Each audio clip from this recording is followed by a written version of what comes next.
እነ ልደቱ እና እነዚህ ትርክምርኪው ተሰብሳቢው ስጋጃ ጎታችና ውታፍ ነቃይ የሆነው ትላንት ወዲያ ተሰብስቦ ወጥቶ ይሄን አደረገን እያለ ሲል አድምጣችሁታል አይደል?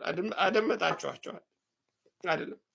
በስንት ሚሊየን የሚቆጠር ህዝብ በስንት ቢሊየንስ የሀገሪቷን አንጡራ ሀብት ሲያወድሙ፣ ሲዘርፉ፣ ሲቀሙ የነበሩ ወንጀለኞች አሁን ትላንት ወዲያ ተሰባስበው የመጨረሻው ጊዜያችን ነው፣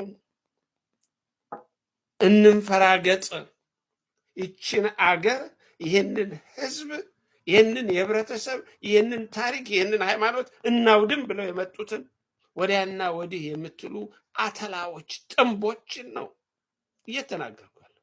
ወደ ኮመን ሴንስ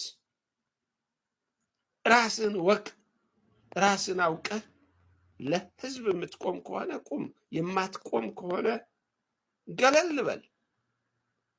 የሐሰት ፕሮፓጋንዳ ኢትዮጵያን ከአሸናፊነት ልትገታው አትችልም። ማንህም ብትሆን ተላላኪነትን ይዘህ ጥንብህን እየበላህ ትኖራለህ ለተወሰነ ጊዜ። ከዛ በኋላ እንተያያለን።